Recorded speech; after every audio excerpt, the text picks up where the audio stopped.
Good morning. The Chief Executive will say a few words, and we will have a question time. And when you ask questions, as usual, no more than 2 questions from each reporter. Good morning.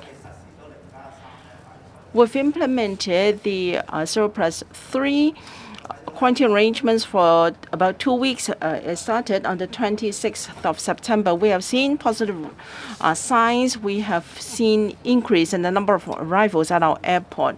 In October, the daily arrivals compared with that for September grew by about 25 to 30%. And for the number of arrivals, we have seen an increase of 30%. For non-Hong Kong residents, non-mainlanders arriving at Hong Kong, the figure has grown by 80%. That means the 0+3 quarantine arrangement has attracted more overseas visitors to Hong Kong. And we've seen many major events being held in Hong Kong one after another, including the Hong Kong Masters of Snookers that has just completed, and I want to congratulate Mr. Fu Ka-chun for getting the first runner-up. And then the Vienna Philharmonic Orchestra will also perform in Hong Kong. And next month, we will also have the Global Financial Leaders Forum in Hong Kong. There are many local events being held, including the Cross Harbour Swimming Gala. And November, we're going to have the Walk a Million again. It will be on the Bay Link in Chang Guan O. So participants are eager to join, and the ambience is good. And the 0+3 quarantine arrangement has also enabled business visitors to come to Hong Kong for various commercial activities, including exhibitions. And from what I gathered, more foreign domestic helpers are finding it easier to come to Hong Kong to help local families. And many have come back to visit friends and families because of the new arrangement. And since the new quarantine arrangements, we've also relaxed some social distancing measures. At restaurants, we allow 10 in a table, and in bars, we allow 6 in a table. So the atmosphere is good. I have seen pictures, seeing people gathering and sharing meals happily. And the catering industry has also expressed that they expect business to grow by 20 to 30%. So the whole community is vibrant. Economic activities are vibrant, and I think we will have a comeback, and our economy will become more and more active.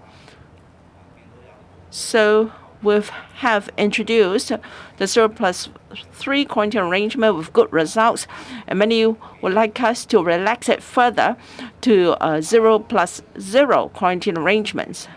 But let me remind you that when I implemented 0+3, I did mention a number of uncertain factors which would require us to be cautious. The number of confirmed cases may rise, burdening our healthcare system. And we have to check whether there may be unforeseen changes. So we have to tread carefully before we consider the next step forward. But the direction is clear. Under a controlled manner and bearing unforeseen circumstances, including the appearance of more malicious subvariants of the virus. Now, our direction is clear. We'd like to allow maximum room for social and economic activities because the number of confirmed cases is around 3,500 to 4,500 per day. Yesterday it was 350, and over the weekend 4,900, close to 5,000. And we've also got to note the number of imported cases. Before we decided to implement 0+3, there were less than 200 imported cases per day. But recently, the figure has risen to over 300. Yesterday, we had 396 imported cases. Before we implemented 0+3 to now, the number of imported cases have more than doubled. As for number of arrivals at our airport, the number of arrivals grew by 30%. But the number of imported cases has more than doubled. That is quite a substantial percentage. And a new subvariant has found its way into Hong Kong, although the initial assessment is that its seriousness may not be more than that, what we have in the community already. And because of the 0+3 arrangement, we have more visitors and more outbound travelers. As a result, new subvariants may be brought into Hong Kong, and we have to bear in mind this point. And I have to be very careful about the following. There are people who do not follow the rules. In general, we are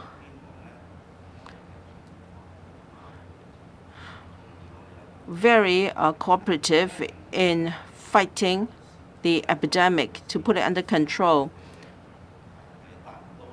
If we cannot achieve the purposes of our measures, then things will be very different.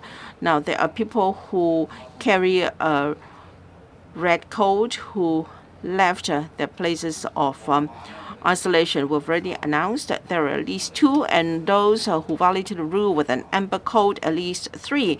And there may be other cases. For those who violated the rules, of course, we will pursue them. We will prosecute them. And these people have sabotaged our efforts to fight the epidemic.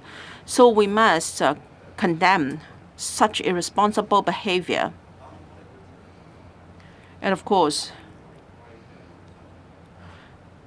there are also suspected cases of using fake medical exemption certificates. And then there are still people who violate our compulsory testing notices. In the past 2 weeks, in various operations, we have identified about 150 who did not comply with our CTN. All these cases reveal that this could just be the tip of an iceberg. In other words, there may be a large number of people who do not follow the rules, causing an impact on our infection control efforts in the community. On the other hand, we also have more to be decided for vaccination coverage in relation to the young and the old, from sparing the requirement of quarantine in hotels to this new arrangement. We need to keep track of the changes. We need to keep in view the change in infection numbers. If we are to roll out new measures, we need to make sure that things will remain smooth and orderly. All in all, the objective is to allow the greatest room for socio-economic activities. Questions are welcomed. The floor is open. If you want to ask questions, please raise your hand and use the mic when you speak. And please limit yourselves to 2 questions, and also tell us which media outlet you represent. This reporter.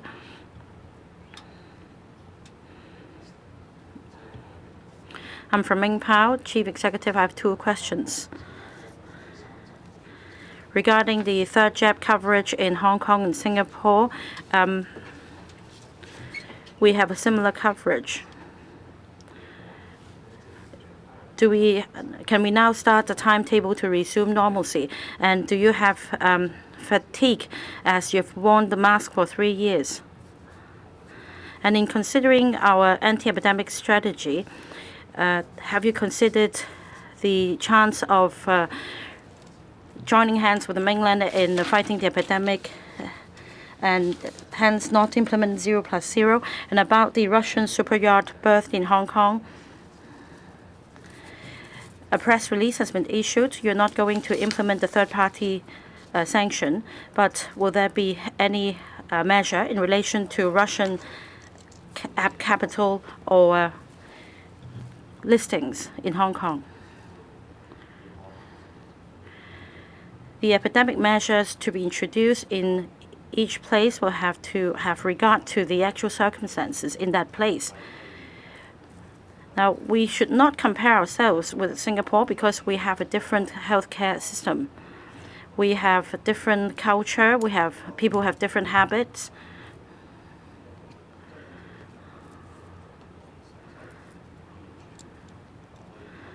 So such a comparison is not meaningful. It is impossible to copy the rules and practices of another place. Like what I said just now, our objective is to maximize the room for activities without compromising our infection control efforts. We need to have regard to the actual circumstances. As I've explained many times,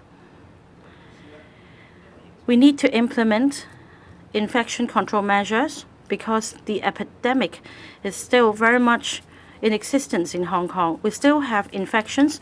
We have a number of measures such as social distancing measures and a mask wearing requirement. And we must not just brush aside the local infections and believe that the epidemic has come to an end. This is not true.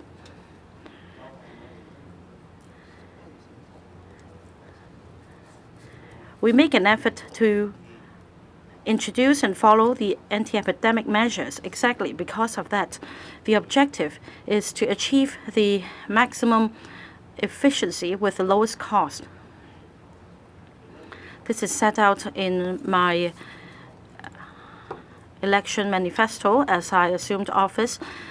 I already explained that we take a targeted approach in order to achieve the maximum efficiency with the lowest cost when it comes to fighting the epidemic. When it comes to connection with the world and the mainland, we take the two-pronged approach. They go in parallel. They're not mutually exclusive, and there is no conflict between the two. As our epidemic situation improves, there would be a stronger basis for discussion with the mainland authorities. So it is necessary that we rein in the epidemic just like what the mainland is doing. So I urge the community not to view the two as mutually exclusive. We strive to achieve both at the same time. Second point about the Russian yacht berthed in Hong Kong, we need to abide by the laws of Hong Kong. Any UN sanctions will be upheld by Hong Kong as there is legal backing. Any act must be backed by the law. We have the rule of law in Hong Kong. We must act in accordance with the law. So when it comes to certain activities or assets, they must be dealt with according to the laws of Hong Kong. And it is common knowledge that we have high respect for the rule of law, and any act will be dealt with according to the law. Hong Kong is an international financial center, and we have rules and regulations aligned with international standards. Some places may impose certain actions, and yet we would not perform any action without legal backing in Hong Kong. Meanwhile, we'll make sure that any act will be conducted in accordance with the laws of Hong Kong. Next, we have one from the English media. Hi, thank you, John Lee. I'm Kari from Bloomberg. I wanted to kind of just follow up on the Russian sanctions and ask, the U.S. has recently expressed concern that Hong Kong is increasingly being used as a place to avoid sanctions, mainly Russian oligarchies and companies. What is your response to that? And also, Ms. Carrie Lam was sanctioned and had to have her salary paid in cash because of them. What is that situation for you? Are you being paid in cash as well? Well, first of all, a particular country, because of that country's own consideration, decides to take any measure against anything, that is that country's decision. In Hong Kong, we respect the rule of law, and we will do anything when there is a legal basis, when it, in some way, is controlled by the law, and the activities in some way indicates that it is not. But we will comply with any United Nations resolution on sanction because Hong Kong has the legal basis to enforce it, and we will comply with United Nations sanctions. That is our system. That is our rule of law. We cannot do and we will not do anything that has no legal basis. The second thing about the so-called sanction imposed on people in Hong Kong without justification, it is a very barbaric act, and I'm not going to comment on the effects of such barbaric act because officials in Hong Kong do what is right to protect the interests of the country and the interests of Hong Kong. So we will just laugh off the so-called sanctions. In the interest of time, we'll only take one more question. The reporter in black in the front row. I'm from cable TV.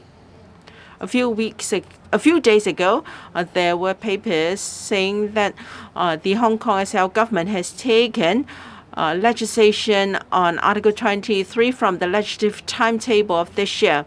I'd like to know the progress. Have you completed the study and also the drafting? What is the timetable you have in mind? As for amendments to occupational safety and health legislation, the fine for indictable offenses will be raised from $10 million or lower from $10 million to $6 million. And also for offenses, summary offenses, the fine reduced from $3 million to $1.5 million. What is your view on that? The Basic Law has stated very clearly that we should legislate on Article 23 as far as possible, and it's also our duty. However, there is one more important point. The legislation must be effective. In terms of national security, risks are ever-changing. And we see rapid deterioration in geopolitics. In the past, we never imagined that some measures could be used to attack another country to threaten its national security.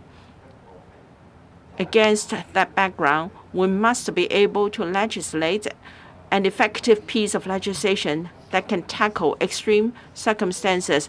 And therefore, the legislation must be thorough and in depth, and we have to scrutinize new measures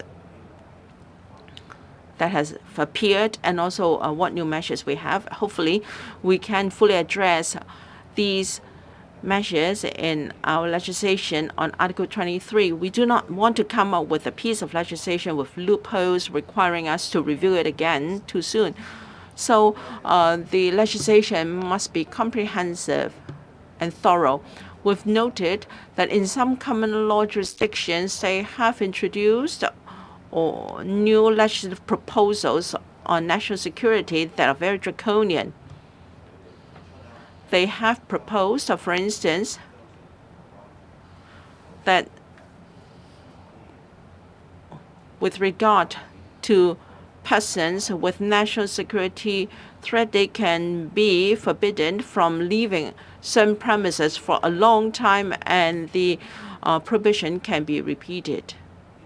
So we will keep in view these legislative proposals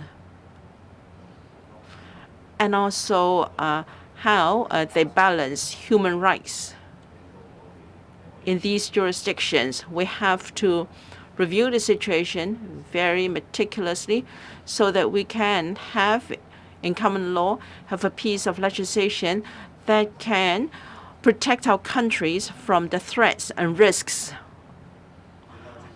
of national security, occupational safety and health. Well, the legislation is being scrutinized by the legislature. The government's position is clear. We must give sufficient protection to our workers in terms of occupational safety. We've already indicated our position. The legislation is being scrutinized by the Council, and I think it will be handled appropriately. Thank you.